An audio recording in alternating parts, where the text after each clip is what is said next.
Bonjour Raymond Dugrand. Bonjour. En 1977, vous devenez adjoint au maire de Montpellier, à l'époque Georges Frêche. Vous êtes chargé de l'urbanisme et des grands travaux.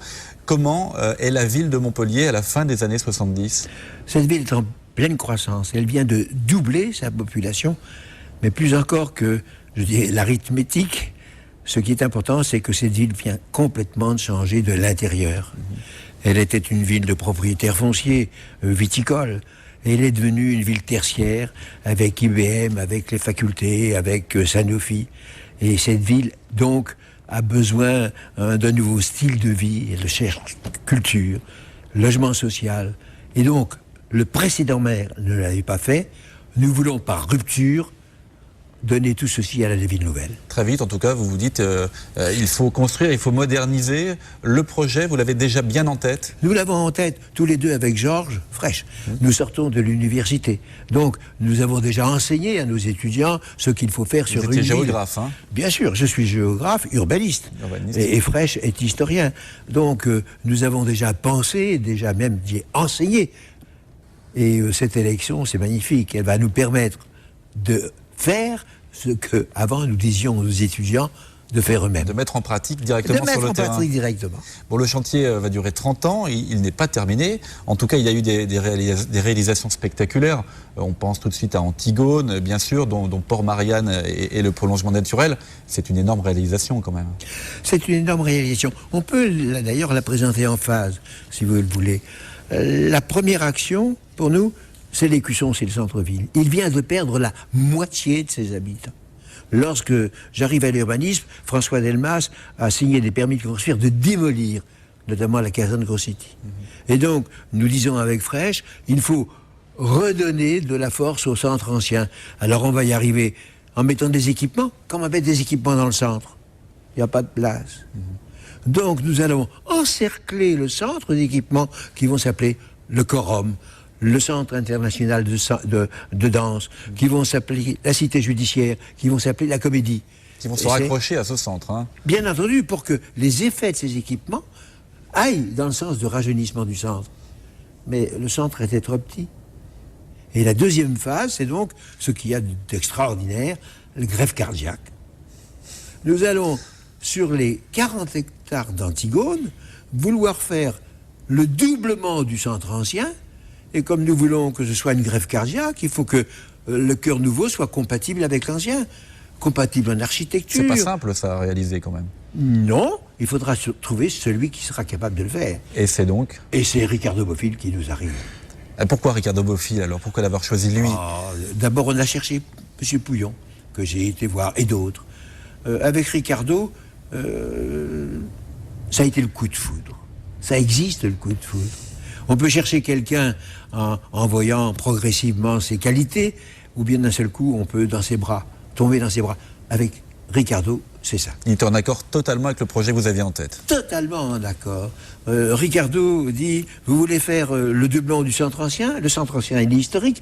Je vous propose une architecture néoclassique, historique, où je vais, je dirais de façon artistique, faire un ombre d'or qui va rappeler l'architecture néoclassique du XVIIe, XVIIIe.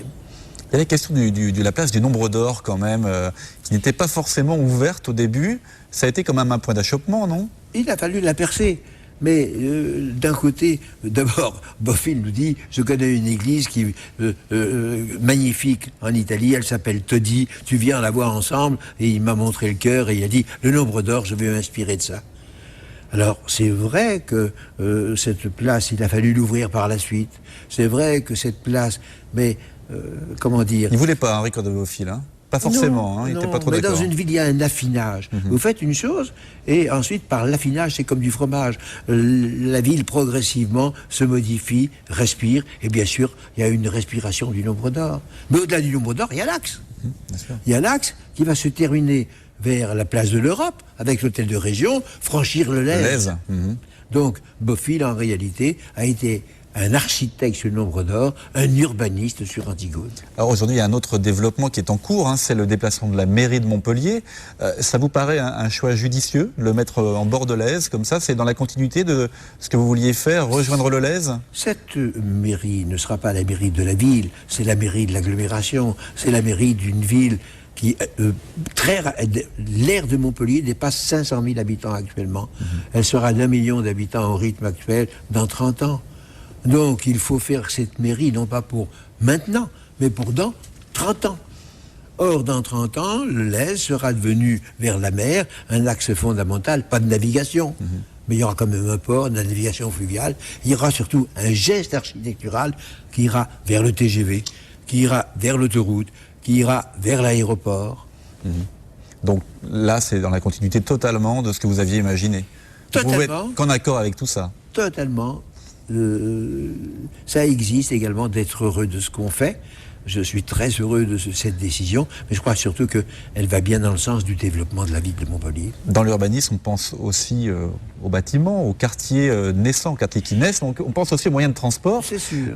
Il y a le tramway, est-ce qu'il accélère vraiment le développement, la transformation urbaine d'une ville comme Montpellier? Le tramway pour Montpellier, c'est un urbaniste en chef, puisque nous en sommes maintenant à la 2e ligne, avec 200 000 transportés par jour, mais la 3e ligne est programmée, la 4e et la 5e sont dessinées, et ceci avec une vitesse incroyable.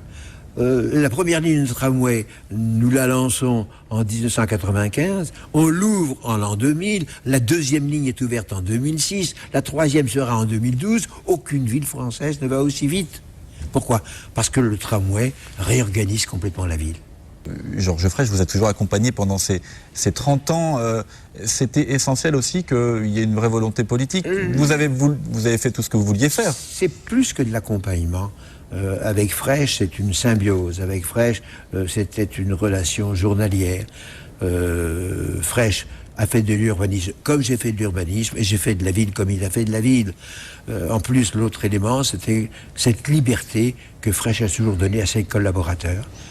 Il vérifie ce que nous faisons, il donne son accord après, mais nous sommes libres de décider nous-mêmes. Et ça, c'est formidable. Vous alliez de toute façon dans le même sens, en tout cas. Vous aviez la même vision des choses, visiblement.